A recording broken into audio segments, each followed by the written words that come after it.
बदली के जागरण से आप जागरूक हो जाते हैं और आपके अंदर की जो वृत्तियां हैं, जो नाशकारी हैं, जो गलत है, वो अपने आप झड़ जाती है। ये बड़ा आश्चर्य का विषय है, किंतु ऐसे बड़े आश्चर्य की बात नहीं, क्योंकि ये घोर कलयुग है, ये घोर कलयुग है और इसके प्रताप से न जाने कितने लोग झुलस गए और अब इसी कलयुग में ये कार्य होने वाला है और इसी कलयुग में आप इसे प्राप्त करने वाले हैं और उस परम तत्व को आप प्राप्त करने वाले हैं जो आपके अंदर आत्मा स्वरूप विराजित है। उसके प्रकाश में आप अपने को जानेंगे, आप जानेंगे कि आपके अंदर से कौन से दोष दूर गए और अब आप शुद्ध चित्त वाले आत्मा स्वरूप हो गए। इसको जब आप जान लेंगे कि आपकी ये स्थिति है और यही सच्चाई है, तो जितनी झूठी बातें हैं आप छोड़ देंगे। उससे क्या फायदा? किसी भी झूठी बात को साथ लेकर के आप कहां जा सकते हैं?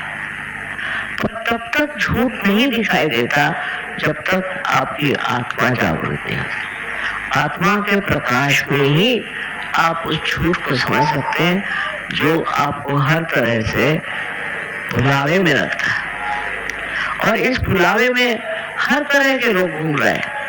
आप दुनिया की तरफ नजर करें, किसी भी धर्म का नाम लेकर के आज लड़ रहे हैं। अरे जब धर्म है, जब एक ही परमात्मा है, तो लड़ क्यों रहे हो?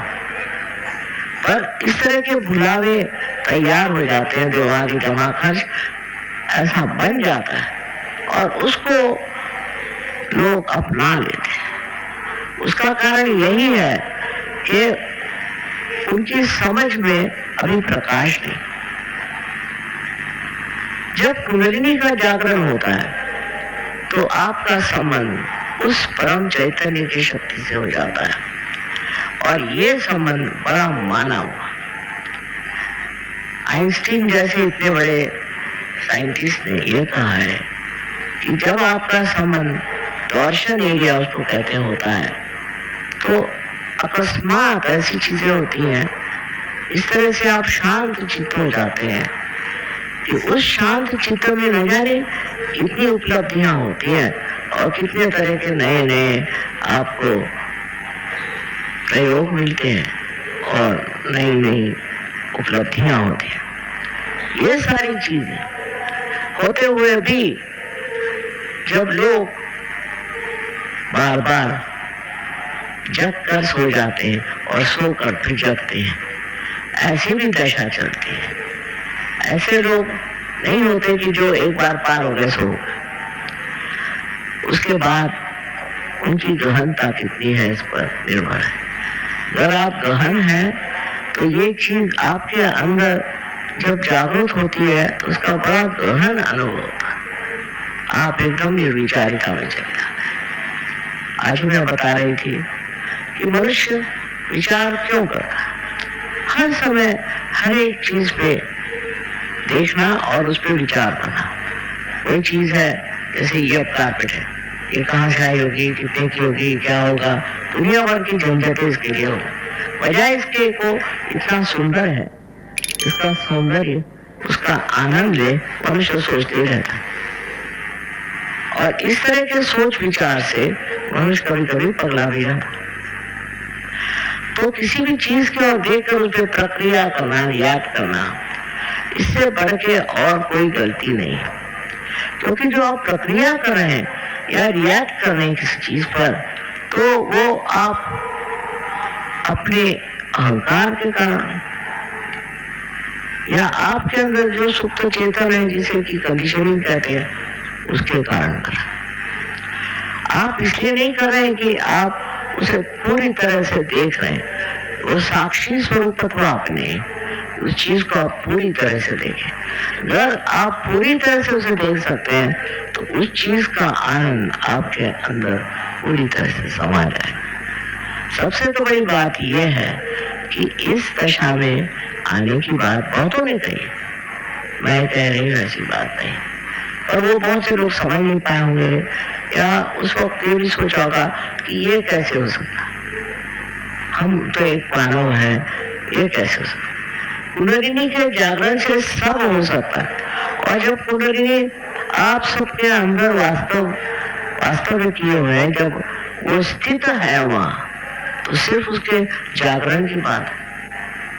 ये आपका धर्म, ये आपकी अपनी चीज है जिसे आपने खरीदी नहीं, उसके लिए कोई पैसा नहीं दिया, उसके लिए किसी भी तरह की याचना नहीं की, वो अंदर है, वो स्थित है, सिर्फ उसकी जागृति होने का विचार होना चाहिए। अब ये कुंडलिनी शक्ति जो है, ये आपकी बड़ी शुद्ध इच्छा है। शुद्ध इच्छा हमारे यहाँ कोई है नहीं।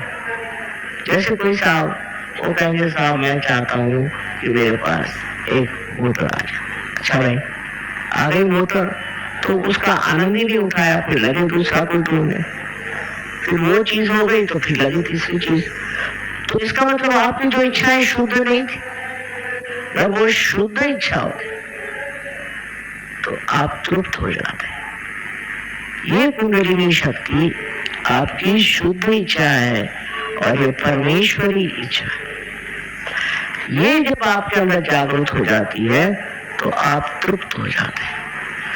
तृप्त हो जाते माने आप सोचते हैं कि ये जो मेरा मन ये चाहिए वो चाहिए करता था, उसके जगह अब मैं ऐसी सुंदर बाग में आ गया हूँ जहाँ सुगंध ही सुगंध, आनंद ही आनंद, शांति ही शांति और प्रेम ही प्रेम बना। ये जब स्थिति आपकी आ जाती तो फिर आप मुड़ के नहीं देखते उधर जो गलत चीज है। अधिकतर होते हैं ऐसे भी लोग, तो भी कुछ फिर गिरते हैं, फिर उठते हैं, फिर गिरते हैं। पर सहयोग में जिसने एक बार इसे प्राप्त किया, वो इतनी महत्वपूर्ण चीज है और इतने सहज में होती है। तो उसके लिए कुछ करना नहीं, उसके लिए आपको पैसा देना नहीं, कोई चीज नहीं, प्रार्थना नहीं, कुछ नहीं। सिर्फ आपके अंदर शुद्ध इच्छा होनी चाहिए कि मैं अपने आत्मा को प्राप्त करूं। इस शुद्ध इच्छा से ही आप उसे प्राप्त करें। सिर्फ मन में यही एक इच्छा रखें कि मेरी कुंडलिनी जागृत हो जाए। ये इच्छा ही इतनी प्रबल है कि उससे अनेक लोग, अनेक देशों में मैंने देखा कि एकदम से पार हो गए। जैसे एक देश है बेनिन, वहां पर पहले वो मुसलमान लोग थे और वो फ्रेंच लोगों से इतने घबरा गए थे कि उन्होंने मुसलमान धर्म ले लिया। वो मुसलमान धर्म लेने के बाद वो संतुष्ट नहीं थे, उससे भी परेशान, उससे भी झगड़े, ये वो। पर जब उनको सहयोग मिल गया तो सब छोड़ छाड़ के अब मजे में। आपको आश्चर्य होगा कि आज वहां भी 14,000 सहयोगी हैं, वो सब मुसलमान। ये तो मैं मुसलमान उनको मानती हूँ कि जिनके हाथ में चैतन्य है, जिनके हाथ बोलेंगे। आज क़यामत का जमाना है, अगर आपके हाथ बोल सकते हैं तभी आप मुसलमान ही तो है नहीं। मुसलमान का मतलब है समर्पण, और जब तक आपके हाथ नहीं बोलते आप क्या समर्पण करें। इस तरह से गलत फहमी में पड़े हुए लोग न जाने क्या क्या चीजें करें। इसके लिए ये नहीं है कि आप अगर किसी वेद शास्त्र पढ़े हुए हैं या आप बड़े तीर्थ यात्रा करते हैं और आप दुनिया भर के ब्राह्मणों को, और कहना चाहिए कि आज हमारे पड़ोस में एक बड़े जोरों में मंत्र बोलने लगे, ऐसे लोगों को आप प्रोत्साहित करते हैं और उनकी मदद करते हैं और उनको पैसा देते हैं, इससे कुछ नहीं होगा। ये सब बेकार की बातें, बेवकूफी की बातें। समझदारी क्या है कि आपको क्या मिला, आपने सब दिया, आपको क्या प्राप्त हुआ, आपको क्या मिला, क्या आपको अपना आत्म साक्षात्कार मिला है। आत्म साक्षात्कार के बाद ही आप जानेंगे कि आप क्या है।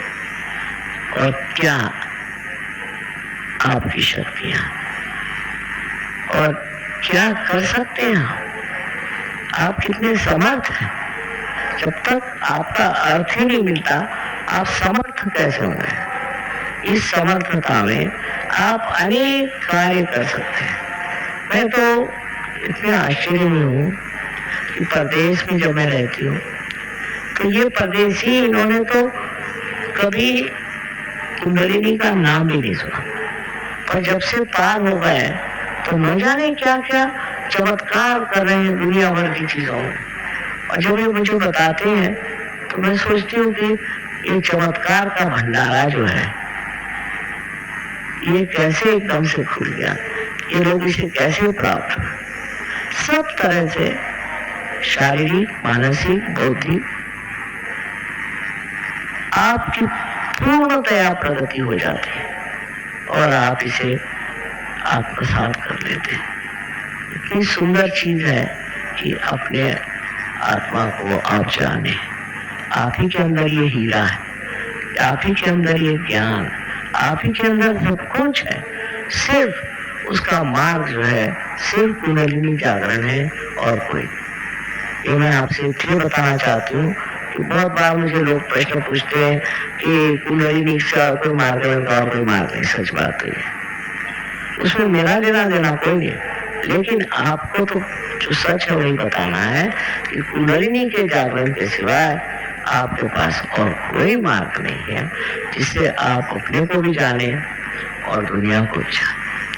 सारे दुनिया भर के धंधे छोड़ करके सीधे अपने अंदर बसी हुई इस महान शक्ति का उद्घाटन करना ही आपका परम कर्तव्य। आज आप लोगों को यहाँ देख करके इतने बड़ी तादाद में मेरा हृदय भरा था। एक जमाना था कि मैं दिल्ली को बिल्ली कहती थी, यहाँ तो किसी खोपड़ी में सर जो घुसेगा नहीं। वो आज मैं देख रही हूँ कि आप लोगों ने इसे आत्मसात किया और अपनाया और सब तरह का लाभ ही लाभ है, हर तरह का लाभ इसमें है।